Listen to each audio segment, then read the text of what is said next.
administrative assistant in their Lincoln office. The ideal candidate will have experience performing a variety of general office, administrative, and clerical duties. If you have excellent communication, interpersonal, and organizational skills, and are the type of person who enjoys keeping track of all the fine details, then this job is for you. Learn more online at ironhideconstruction.com/careers. Ironhide Construction. Quality buildings and genuine service at a reasonable price. You've worked hard all year, sweating, building, providing. Labor Day is your day. Schaefer celebrates you this Labor Day. To show our appreciation, Schaefer's has lowered the prices on Maytag and KitchenAid appliances. Save on energy-efficient refrigerators or Maytag laundry pairs, and reward yourself with interest-free financing. Schaefer's, local and family-owned since 1946. Hey, moms and dads, bring the whole crew to a Salt Dogs baseball game and unleash the fun. Visit Haymarket Park all summer for fireworks Fridays, souvenir Saturdays, Sunday family fun days, and more. With 50 home games, even weekdays can be unforgettable. Planning an event? Make it a home run with group discounts. When you need an outing the whole family will enjoy, unleash the fun with the Salt Dogs. Call 402-474-2255 or visit saltdogs.com for tickets. Hi everyone, Kendall Warnock with A1 Automotive in downtown Lincoln. If you're looking for an automotive repair facility you can genuinely trust, we would be grateful for the opportunity to earn your business repairing your vehicle. We have ASE master technicians and qualified to work on a variety of vehicles from Hondas to Porsches, Jaguars to Toyotas, and Chevrolets to Fords. We pride ourselves on customer service and relationships, and we would be grateful for the opportunity to serve you. Give us a call at 402-477-4660, A1 Automotive. Always honest answers. The Southern Pecan Cake from Beatrice Bakery. They don't just let you call anything Southern, especially when it's baked right here in Nebraska. But there are standards you have to meet, like a rich, decadent, moist caramel cake? Check. Bursting with too many large pecans to count? Check. Big enough to share with the whole group?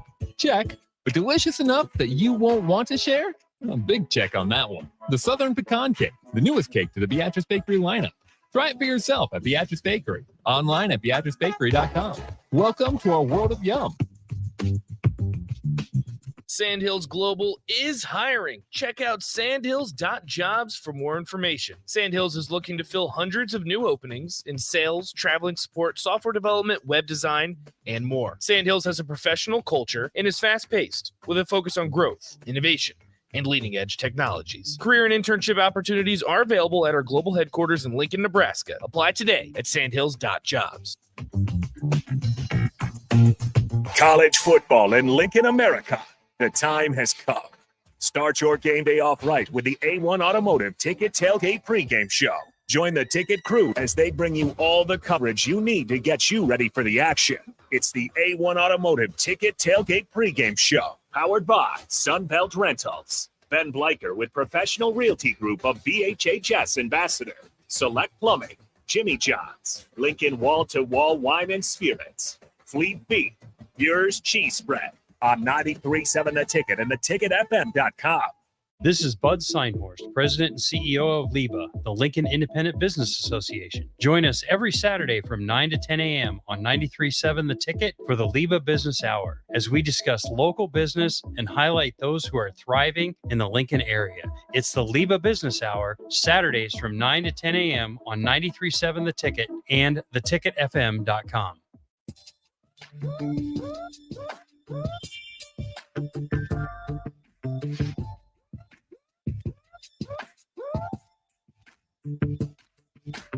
This is the Big Ten Show, brought to you by Bookmaker, bookmaker.eu, for all your gaming needs this football season. And if you mention that you heard them on the Big Ten Show, they'll give you a $100 no strings attached bet for free. That's $100 in your account just for signing up. So sign up today at bookmaker.eu. Make sure and tweet them at bookmaker_EU and let them know you heard them on the Big Ten Show. NFL, college football, first half, first quarters, the whole 9 yards, and all kinds of live bets. Check them out today at bookmaker.eu. Sign up for amazing bonuses and easy payouts. Our good friends at Bookmaker have you covered for every season, including football season. Check them out today, bookmaker.eu. All right, everybody, welcome into another edition of the Big Ten Show presented to you by Jacobson Seed Company, your healthy hybrid advantage. Make sure your fields get more for you so you can spend Saturdays watching God's sport. That's college football. Check out jacobsonseed.com. Our good friends will get you all you can handle in the fields so you can watch more of your favorite team on the football field. Again, jacobsonseed.com. He's the almost famous Adam Carriker. I'm the much less famous Jeff Thurn. This is the Big Ten Show. Adam, listen, we have a quarterback in C-Bus. The Ohio State is going with Kyle McCord as the quarterback to replace C.J. Stroud. First of all, did you ever have to have any battles, or did you just walk off the campus at Lincoln with a black shirt and your spot, and you didn't have to beat anybody out, or was this a nervous time for you? Early August, late August, as you were getting ready for a season to make sure you had a spot on that defensive line? Dude, I was not a highly recruited guy. I had Oregon pull their offer. I grew up in the Northwest. Washington never even called. Nebraska at one point looked at me and said, their D-line said, coach said, and I quote, "You're not good enough to play here." So Washington State, Oregon State, I had way more offers as a quarterback than a D lineman. So anyways, long story short, I get to campus there. There's 3 seniors, 2 juniors on scholarship I'm so buried on the depth chart, I can't even count that high. Of course, I can't count that high to begin with, but that's besides the point. And then there's another highly recruited defensive end. There's 4 defensive ends in my class. I'm ranked 4th out of those 4 defensive ends. There's one who's like the number 7 defensive end in the entire country. And then the video game comes out back when we had college football video games, which shall be returned shortly. Of course, we argued whether it was me or him. I knew it was him, but I wasn't going to give him that satisfaction. Okay, so no, I had a long road to toe. And when I first got there, one of the first articles I read, and this is, when I learned to gauge what I read and don't read as a player, it said Adam Carriker's too slow, unathletic. He's going to have to go play on the offensive line. No disrespect to offensive linemen. I didn't write that. You're fat and lazy. Deal with it. But no, I had a long road to go, my friend. So at what point did you get the starting spot and not let it go? At what point in your career? Callahan came in going into my sophomore year, so my 3rd year there because I redshirted. And that offseason, he tried to destroy the walk-on program. He didn't use those words, but he looked at us in a meeting one day, and there was 180 of us. He goes, I'm used to 61 guys, 53 on an NFL active roster and 8 practice squad guys. He goes, I'm going to try to get a third of you to quit. And he did.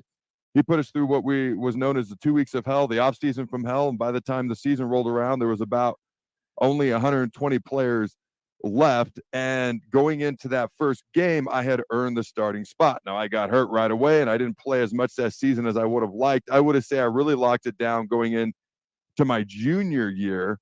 Okay. Cause the other freshmen, there was 4 of us, but the other, more talked about freshmen and I were both starting opposite of each other.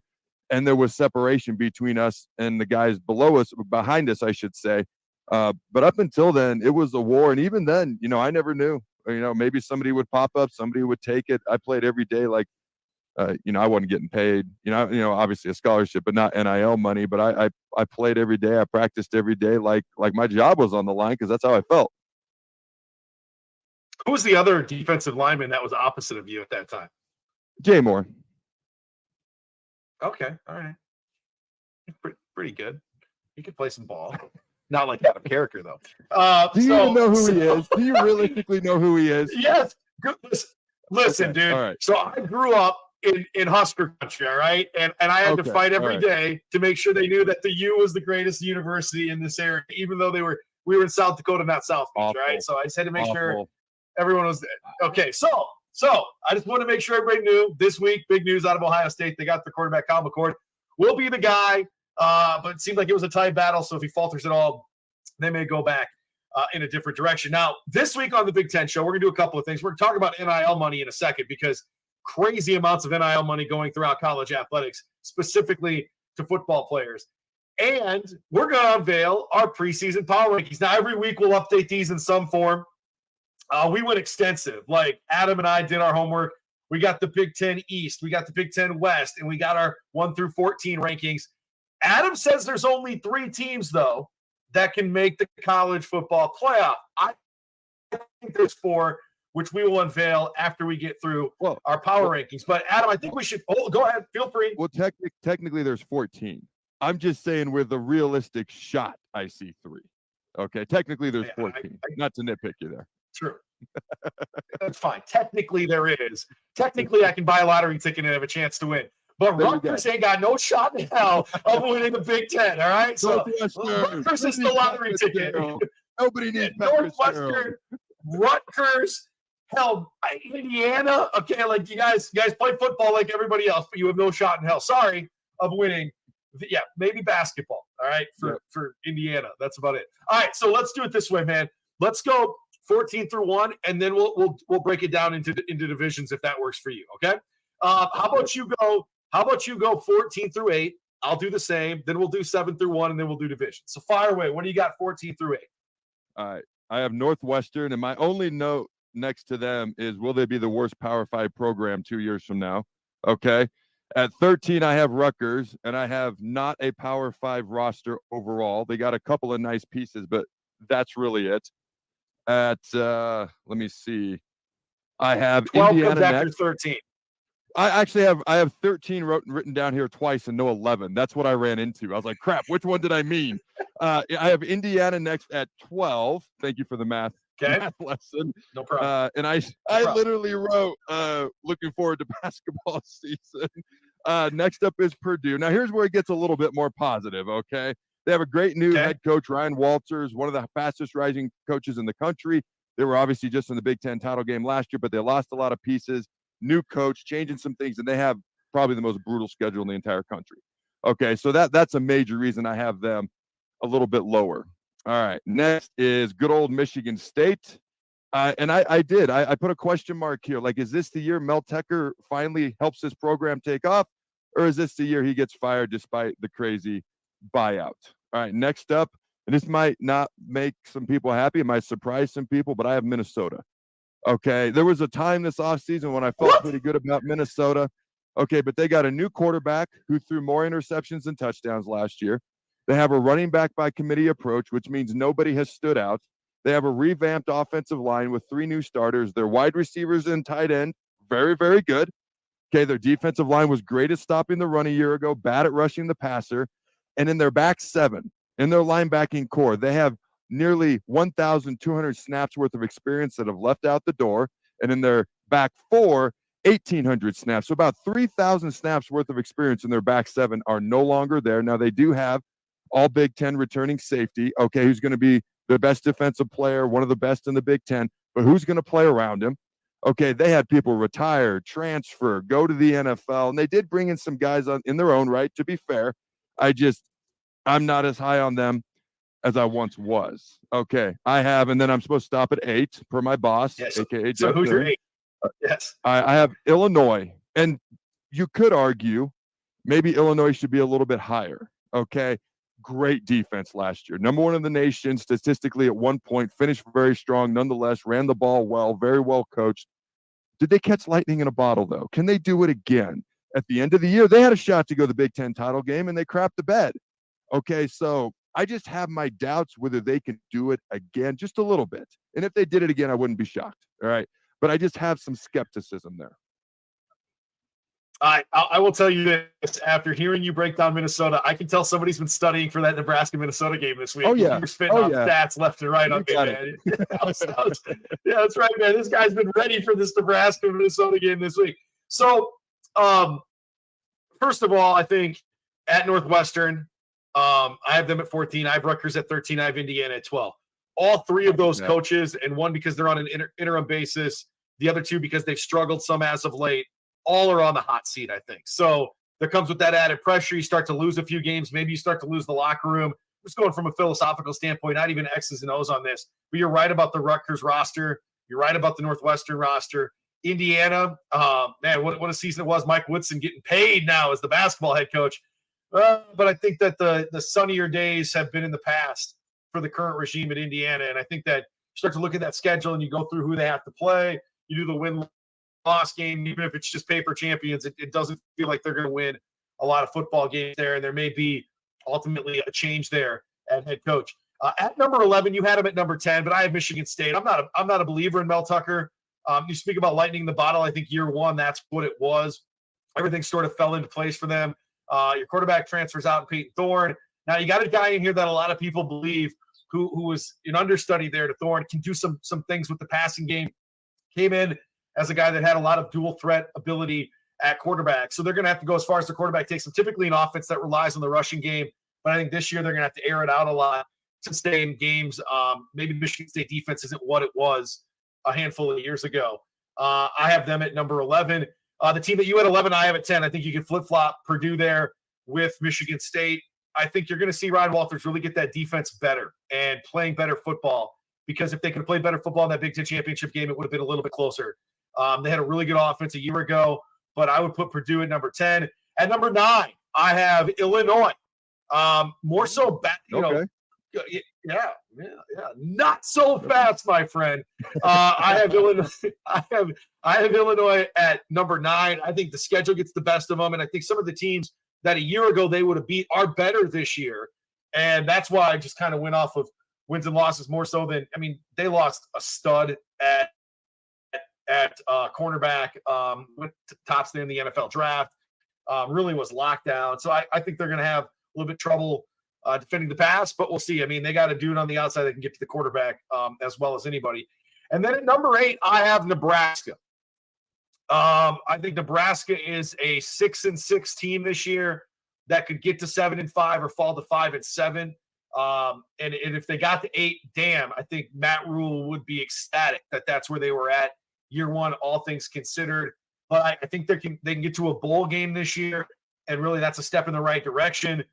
Missing a bowl game in year one of Matt Rule, I don't think would be catastrophic, but it would be certainly disappointing. So that's who I have at number 8. All right, man. Who do you got 7 through 1?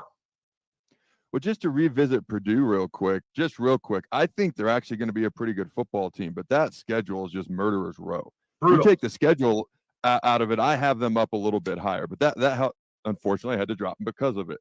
Now, next up I have, and this may surprise some people, okay, I have Iowa. Now, I'm fully well aware, Cade McNamara, 16 returning starters, as soft as a pillow schedule.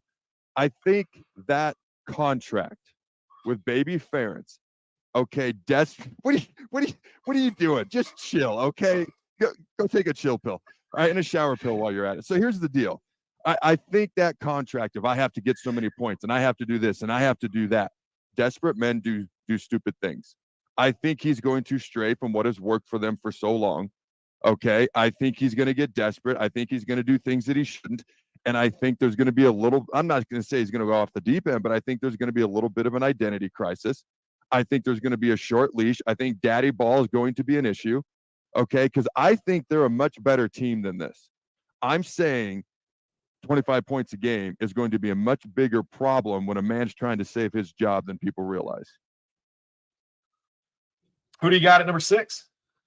Oh, nothing? Yeah, okay. I'll just wait for you. All right. Number 6, I'm saving it for my list. You go, just give it. Go ahead. Okay. No, it's all good. Okay, at number 6, I have Nebraska. Now, initially, I'll be honest with you, I had Iowa ahead of Nebraska. Okay. But again, I just think there's going to be things off the field that affect that Iowa team. With Nebraska, every year they're the most talented team in the Big Ten West. Every year, the most talented team in the Big Ten West and the 4th most talented team in the Big Ten overall every year. And every year they're horrifically, horribly coached. They just have been. Now, Matt Rule's not going to come in and in a few months just be the savior and save everything. I predicted them a couple of weeks ago on my other show, the Carriker Chronicles, to go 7-5. Okay. Which is along the lines of what you said, something similar. If they go to a bowl game, fans will be thrilled. They will be thrilled as long as we don't vote to not go this time, because that was brilliant. Okay. But for me, I think it all starts with the first 2 games. I think they pull off a close, sloppy, ugly first game of the season type win on the road at Minnesota. Then you go to Colorado, who looks like a youth football team in the pictures that they're putting out on their social media. And you start the year 2-0. And I think you just get momentum and confidence. And you maybe get another win or 2 that you otherwise wouldn't. Maybe that talent actually plays to a little bit of their capability and fruition for a freaking change, because that'd be nice. Okay. So I have Nebraska at number 6. Now, if they go 1-1 or 0-2, then I don't have this. But this is my prediction based on the first 2 games, getting confidence, momentum. Then I have Maryland, which surprised myself that I have Maryland this high. They're a pretty good team. They're a team that can score. They're a team that's gotten better each and every year. The biggest issue I had with putting Maryland this high, and I don't want to say they have automatic losses, but when you play Michigan, Ohio State, Penn State every single year, it's almost like 3 automatic losses before you look at the rest of the schedule. Now, I looked at the rest of the schedule. It's not that daunting. It's really not that daunting. I'm not saying they're going to go 9-3, but they could easily go 8-4, 9-3 potentially, especially if they upset one of those 3 teams. Okay, and that leaves the top 4, so I'm going to stop there, my friend. So go ahead, spear your nonsense, educate me the best you can.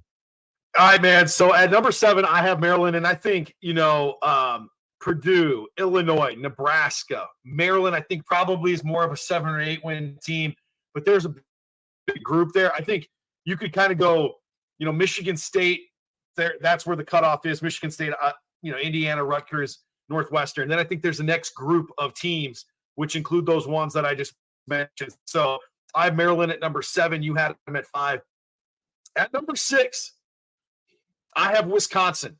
I think it's a transition year. I think the offense stuff, everybody keeps saying, well, they're going to figure out a way to be balanced. And no, man, I think it's going to take some time. And I think it's more so about getting the right personnel in for that offense than it is about schematics. I think Luke Fickell can coach as well as anybody, not worried long-term about Wisconsin. I think that gets back to a 10-win team sooner rather than later, but it's not this year. I think the ceiling for them is probably somewhere around 8 or 9 wins, and that could be a 7-win team if the ball doesn't bounce their way.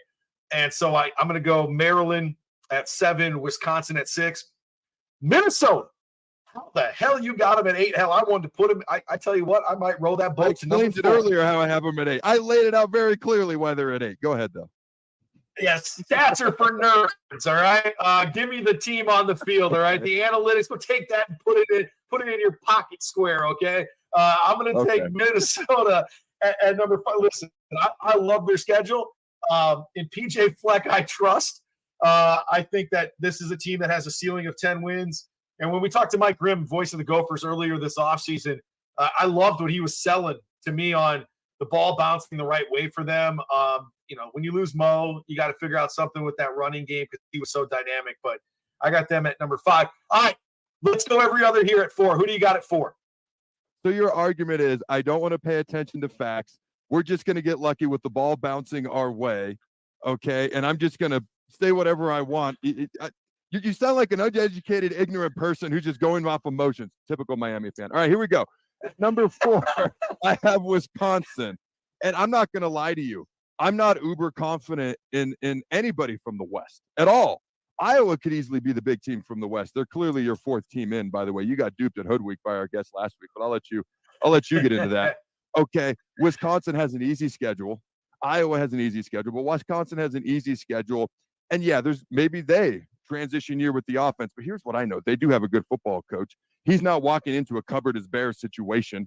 Okay, Wisconsin's a pretty good football team to begin with. And when you have a guy named Braylon Allen that you can just turn around and hand the ball to half the time, you're going to be okay as long as you're disciplined. They're typically disciplined. Play good defense. Luke Fickell's a defensive guy as well. So for me, I'm not uber confident, but I've got them at 4 for those very reasons. All right, I got Ohio State at number 4. I think, the quarterback situation is going to be something interesting to follow, as we talked about earlier today. But listen, I think that their secondary is suspect. I think that they will lose ultimately 2 games in the Big Ten this year, 1 to Michigan and 1 to somebody else. I think they lose to Michigan and I think they lose to Penn State. So I have 2 losses in the Big Ten for Ohio State. And that means at 3, I'm going first, baby. I got the Iowa Hawkeyes at number 3, all right? I only found 1 loss on that schedule for them, and last time I checked my South Dakota math, means 1 is less than 2. Ohio State 2 losses, Iowa 1. Now, from a roster standpoint, I can't find a lot of weaknesses on that roster. I think Cade McNamara is going to be a stud. I think he's going to be the 2nd or 3rd best quarterback in the Big Ten. I think that you're going to have a huge year for him, and you're going to see things from Iowa's offense you've never seen before. And I do think they have no problem getting over that 25 points per game. Baby Ferentz can get a new contract. Daddy's going to continue to coach that squad. And I love the defense, man. They have some studs in that defensive backfield that are going to create turnovers and put them in opportune situations all season long. I have them at number 3. Who do you got at 3? You severely got duped and hoodwinked by our guest last week. Ladies and gentlemen. Dave Eichholz scooped me up, man, and he held me like a little baby and just rocked me to a lullaby that was the Iowa Hawkeyes. Patted your bottom and you threw up all over his backside, didn't you? All right. Okay, go back and check out our show from a week ago if you want to suckle at the teat of Iowa football fandom and Kool-Aid like Jeff is doing here. I thought they'd be a 4. I'm not going to argue with you about Ohio State because I have them third, but I have them third below Michigan and Penn State for a reason. Okay, their quarterback, I'm glad they've got one. I'm glad they finally decided on one. The fact that there's not separation shows me that he didn't do anything to separate this offseason. And I don't think they have two quarterbacks that look that great this offseason. So they still have question marks at quarterback, question marks on the O-line. They played defense since 2019. Okay, they have two of the best receivers in the entire country, if not the best. And obviously they're talented. But as far as proven commodities, and that's what football players are, even in college football now, I'm sorry, with the NIL monies that you're bankrolling and bringing in, I just have so many question marks about them. I think they're going to be better than Iowa than these other teams just because they have way more talent than maybe anybody in the Big Ten. Okay, barring Michigan and Penn State, obviously. But I'm with you. I think they're going to finish in the bottom 3 of those. Michigan, Penn State. Give me 2 and 1 because we are churning up the time today, buddy. You're just filibustering all over the place, gas bagging like the best of them. Give me 2 and 1. It's called educating and doing your recon, my friend. Mr. I go by emotions. All right. Penn State, young, highly talented, highly recruited quarterback Drew Aller. What's he going to do? Penn State fans have been waiting for him. They got a couple of stud returning guys at running backs. The biggest question mark for them is a wide receiver. Who's going to step up? And they've really only got 2 tough games. If they just go 500 on those 2 tough games, Michigan, Ohio State, they're all of a sudden in that CFP conversation. Go ahead. All right. At 2, I have Penn State as well. All the things you just said. I think Aller's going to be the second best quarterback, probably number 3, and JJ McCarthy's my guy at number 1, I think, quarterback-wise, and I got Michigan at number 1. I think they're fully loaded, fully motivated.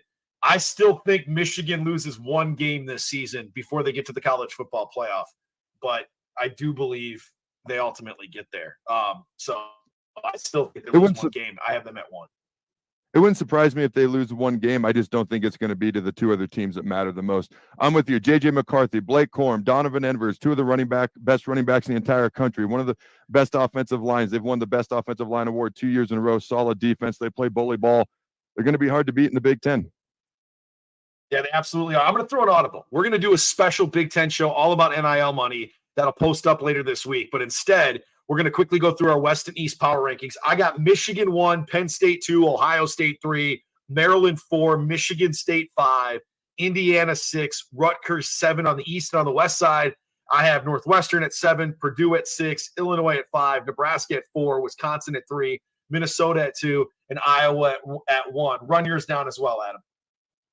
You copied me on the East, so good job there. Your West is awful. All right, I have Northwestern 7.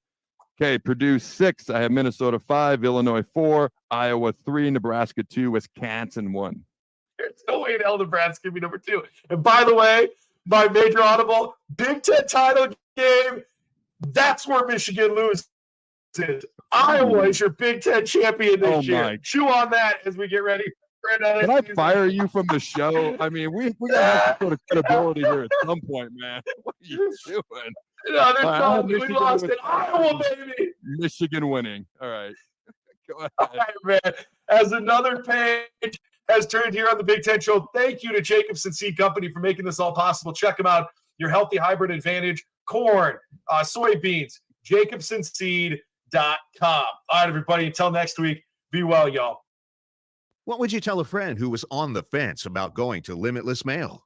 I would tell them to go to Limitless today. Don't hesitate. You're going to second guess yourself on if it's the right decision. The staff there is amazing. The treatments work. I'm living proof that it can completely change your life for the better. Join thousands of men who have changed their lives with testosterone treatment. Slow down the aging process and live life. Schedule your free consult at limitlessmail.com. At first, I was really nervous and intimidated to buy a ring. I wasn't sure what I was getting into. My experience at Starter Heyman was very easy. I felt like I walked out of Starter Heyman with the ring that was going to make her go wow and say yes. I love my ring. It is so beautiful. I absolutely love my ring. I get compliments on it all the time. I always tell them Sutter Heyman. Yeah, we would definitely recommend Sutter Heyman. Yeah, it was great. We're definitely coming back in the future. Sutter Heyman Jewelers, Lincoln and Grand Island. SutterHeyman.com.